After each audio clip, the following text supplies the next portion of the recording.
Chapter 4, we will discuss wound care and bandaging.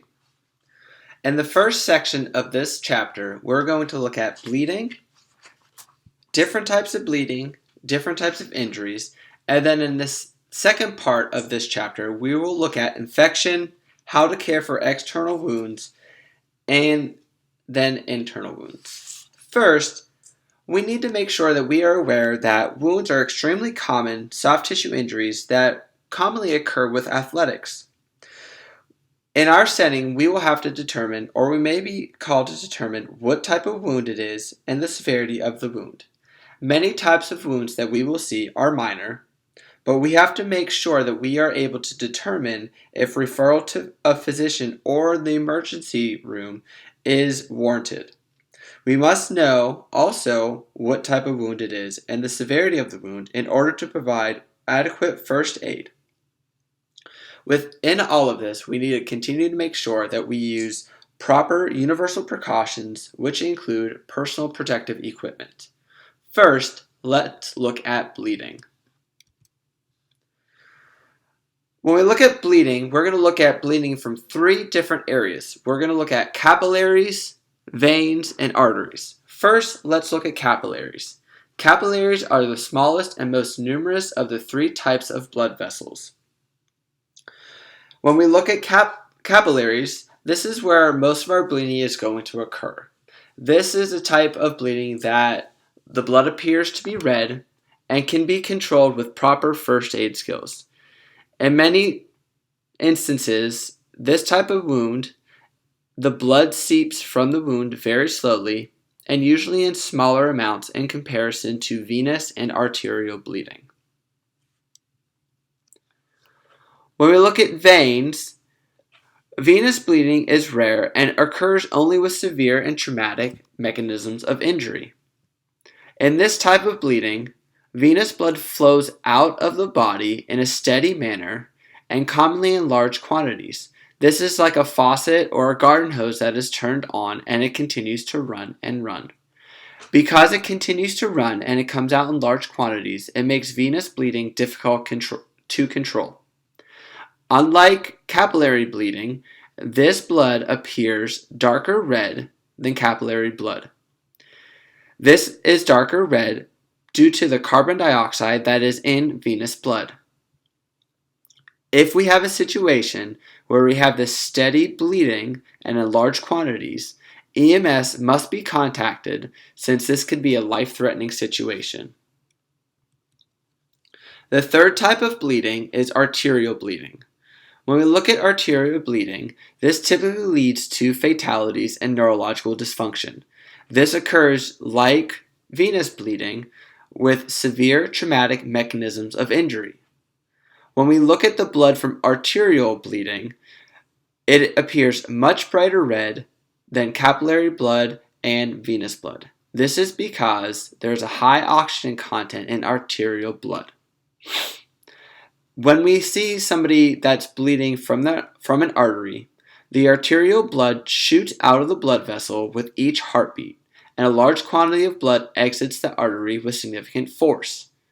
Remember, this is a life-threatening situation like venous bleeding, so EMS must be contacted. Immediate surgery is typically needed to treat a severed artery. These are the three different types of bleeding that we see. On the left-hand side, this is capillary bleeding. The middle is venous bleeding. And on the right-hand side, you can see it spurting or shooting out, and that is arterial bleeding.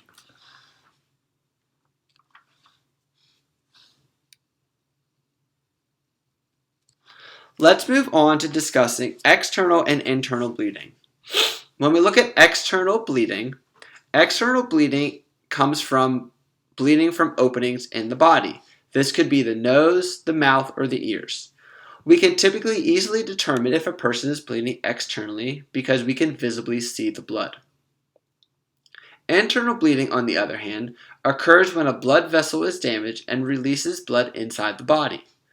The blood does not exit through any wound or opening in the body and remains within the skin. Typically, internal bleeding is caused by a direct blow, and often the blood is internal.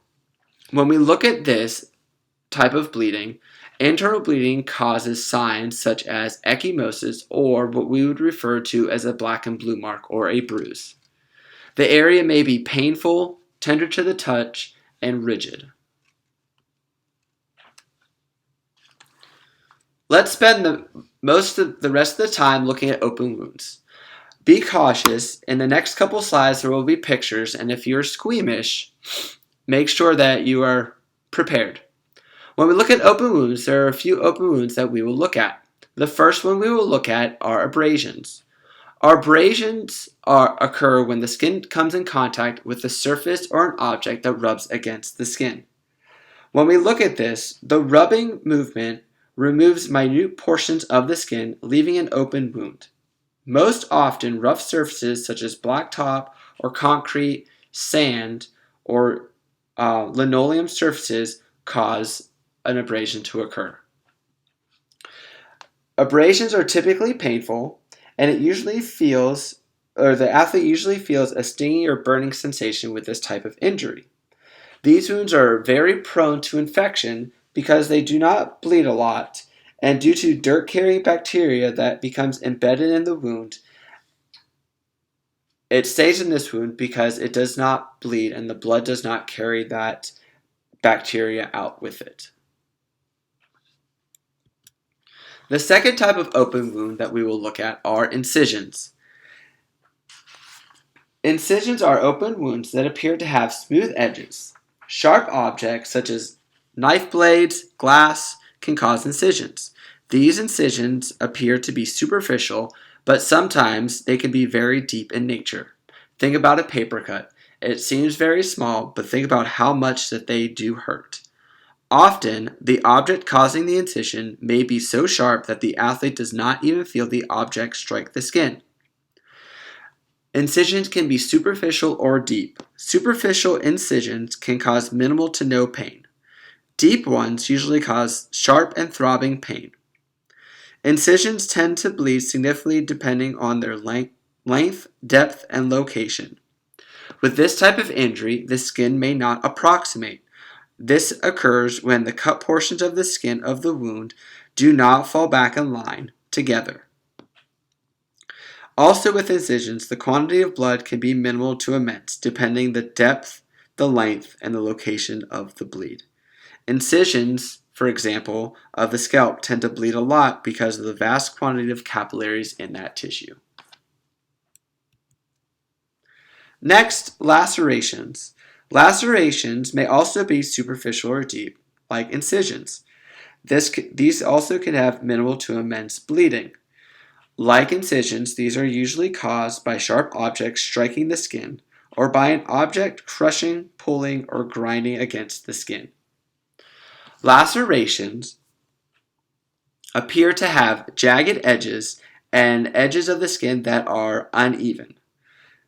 Therefore, like an incision, the edges may not approximate. Due to the skin's jagged edges, skin may appear to be missing from the area. Like incisions, the pain varies depending on the laceration size and depth.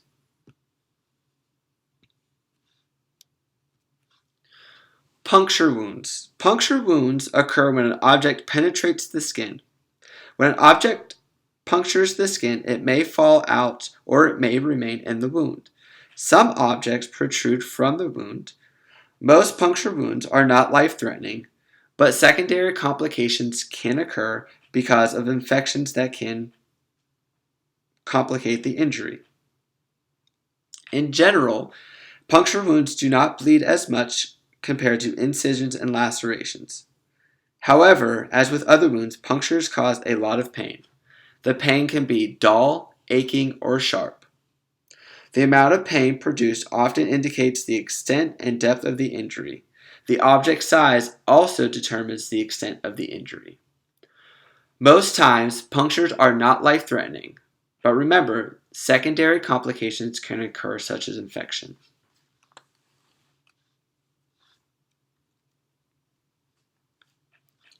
Avulsions are wounds where the skin is torn and some tissue is actually ripped off.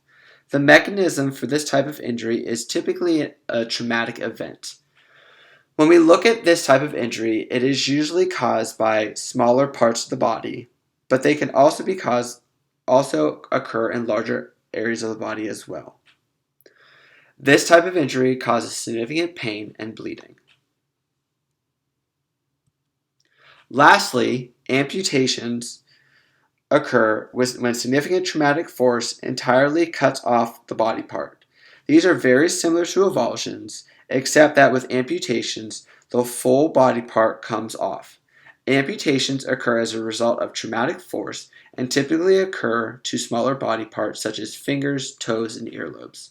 However, in very traumatic events, larger objects can also become amputated.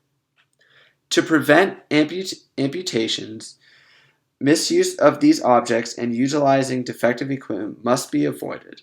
We need to make sure that people are using equipment properly and that they are making sure that they are safe in all conditions.